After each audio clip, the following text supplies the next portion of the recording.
Hey, what's going on, everybody?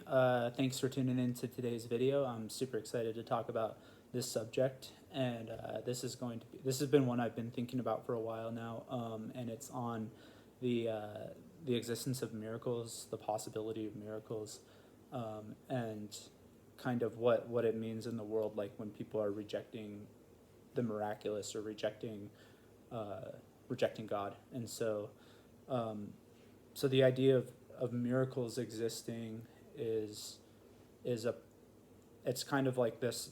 It's been made into this antithesis to the era of reason that we're living in, where kind of the like new atheist society and the kind of secular age that we're living in has rejected the existence of or the possibility of miracles. And I'm going to try to explain a little bit in this video why that doesn't really pass the smell test, and that miracles do happen and do exist and have happened, and that the argumentation for miracles not happening or not being possible is false reasoning. It's built on a false foundation. And so so first of all, a miraculous or a miracle is anything that intervenes in the natural process of things, from outside the closed system of nature or the order of reality. So, for instance, like if the weather, it doesn't have to contradict the laws of nature, but it has to either maybe speed up the processes of nature or slow it down or stop it or intervene in a certain way. I'm not saying a miracle can't contradict the laws of nature, because God, if God exists, right, like which I'm arguing for the existence of God in this as well. But if God exists, then He would be able to act within His creation in any way that He wanted to. And so uh, the idea of miracles happening is kind of what I wanted to go into in this video. So like if the weather was sped up or slowed down, or if it was snowing or raining, and I prayed to God right now, and let's say it was dumping outside, um, which I have a lot of snow outside my house right now, and I said, God, please let it stop snowing, and then it stopped snowing immediately when I said that. Would that be a miracle? And of course, I would believe that it was a miracle. I believe that God answered the prayer. Um, you see, Jesus even said when He was sleeping in the boat, and his disciples were all terrified because they were in this storm, and Jesus woke up and He calmed the wind and the waves. He said, "Be still, be quiet," and everything just miraculously calmed down. And I feel like if that happened today, people would be like, "Well, that was just a coincidence, right?"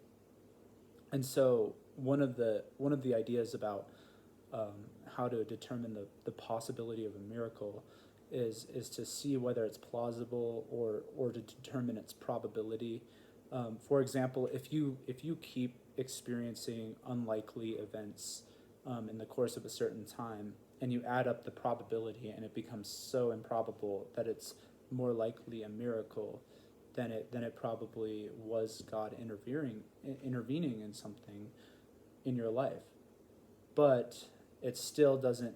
Sometimes it still doesn't prove without a shadow of a doubt that that was a miraculous thing that happened. Somebody will still say, any other, even no matter how improbable it is, it's a better explanation than a supernatural agent entering in and interfering. And so a lot of the skepticism about miracles and the existence of miracles is built on the philosophy of David Hume. In his essay on miracles, he tries to debunk the possibility of miracles.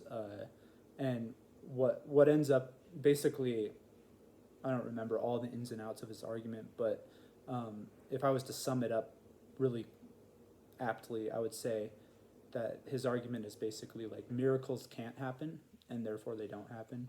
Miracles don't happen and therefore they can't happen. It's something like that. It's like the miracles go against everything that we commonly experience, and go against the laws of nature, and therefore they can't happen.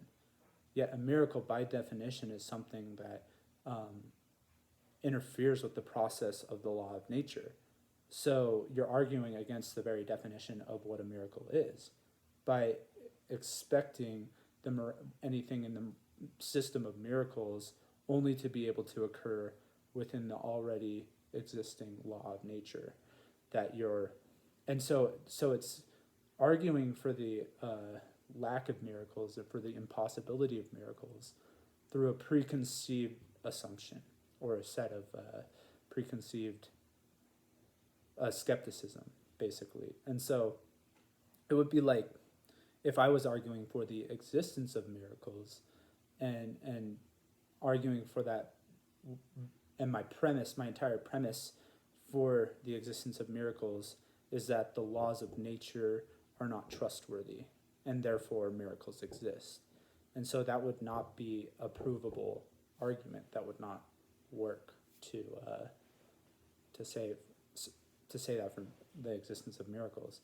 And so to say like miracles don't happen and therefore they can't happen, so that would be like everything that we have known in common common experience within history and conformity with the laws of nature shows that miracles don't happen. So we know that miracles don't happen throughout history and therefore they can't happen now.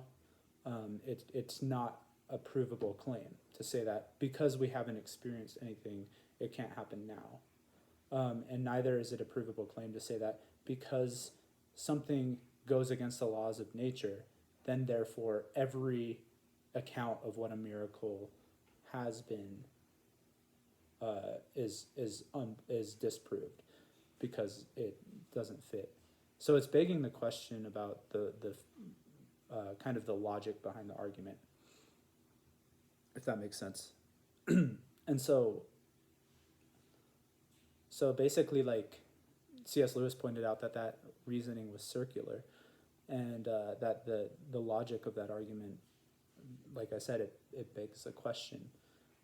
And so basically, like, you've had a lot of people throughout history who have claimed miraculous things. Like I've seen many miraculous things, and again, you have to like kind of distinguish, like I have to differentiate between the miraculous and then the supernatural, because like there are things that have happened to me that have been outside of the explainable, but it's been related to like the kingdom of darkness and not the kingdom of light. But there have been miracles that have happened that I believe like God has either through providence or through his miraculous hand done things that are extremely unlikely in my life. I'm just going to try to think of an example off the top of my head.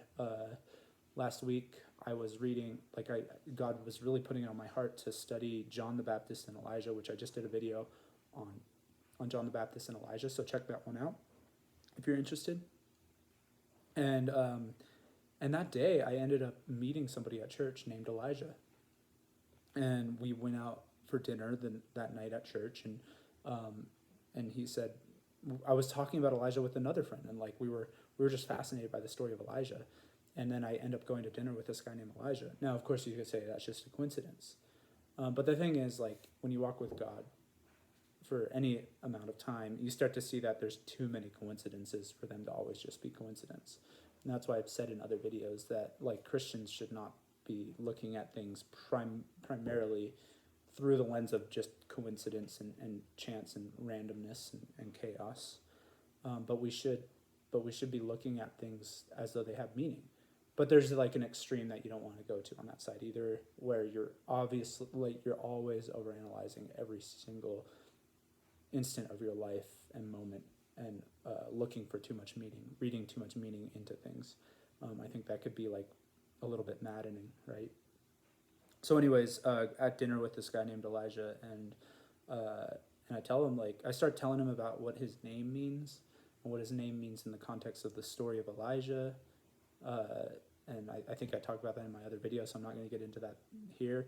And we ended up having like a lot of areas in our life were overlapping. Like we had significant dates in our lives that were related to our mothers, a similarity in what happened with like our fathers, and I think it was like both of our fathers passed away of a heart attack, and that like our mother, like my mom, the day she passed away was like his mom's birthday. And when I said that, I said the date. I don't ever tell the people I just met the date of my mom's birthday. And when I said that date, he was just like, his eyes got wide. And then I started saying scriptures that he had been reading like that day, that he had been thinking about, like, and that God had been putting on his heart. And this guy is like, God's calling him obviously, but I don't think he's a Christian yet.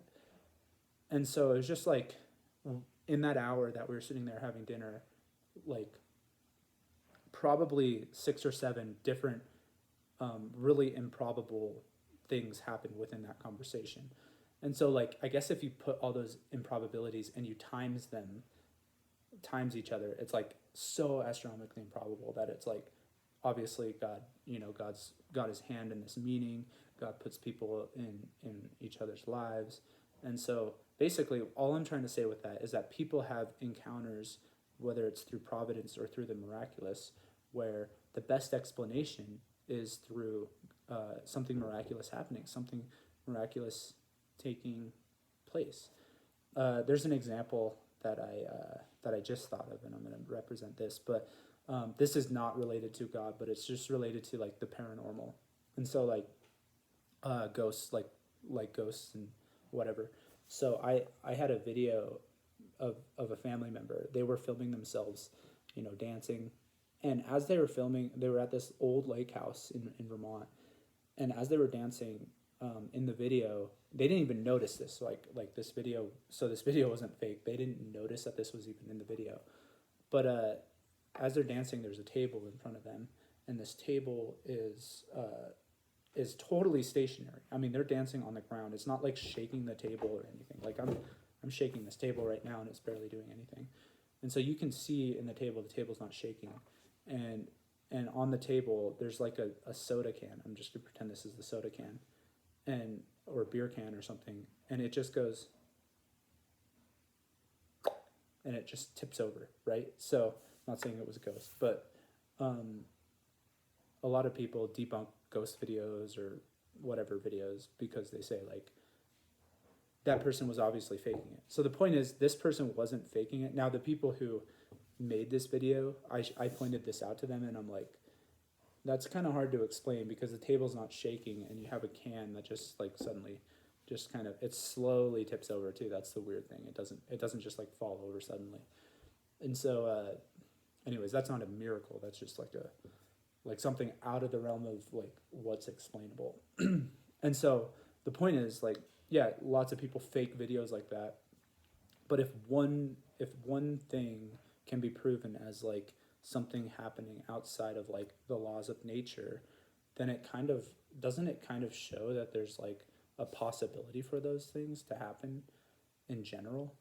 And moreover, people like who are believers, who have been walking with God, they see God answering prayers, following through with his promises, doing amazing things, performing miracles, and going back to the miracles of the Bible, the miracles of Jesus' life, that the best explanation is that they were actually occurring. And so it makes sense that you can kind of dismiss the miraculous and say like, oh, that's so stupid of you to think that like God could raise somebody from the dead, or that God could heal a blind person, right? That's just because you're narrow-minded and you are superstitious. And so that's kind of like the preconceived notion that a lot of skeptics are coming into the argument of miracles with. And so they're reading that into the argument of miracles, and they're saying that like the definition of miracle and the possibility of miracles has to fit into their own skepticism. And so it's just a circular argument. And the point is that the entire like new atheism, the entire agnosticism of our modern age and secularism is built on, in part, on this philosophy in this argument by David Hume, which is refutable on its face. I'm not saying David Hume wasn't a smart person, but the argument that he says to refute miracles doesn't work. It collapses in on itself. And so like if that syllogism is all built, is all structured on his skepticism, then one flaw in that entire structure can undo it, if that makes sense. So anyways, I'm going to end the video here at 15 minutes. Hopefully this was helpful for somebody out there who's thinking about miracles. And yeah, if this video was helpful for you, please like, comment, share, subscribe, the whole 9 yards. That would really help me to get more than 31 subscribers. So thank you. God bless.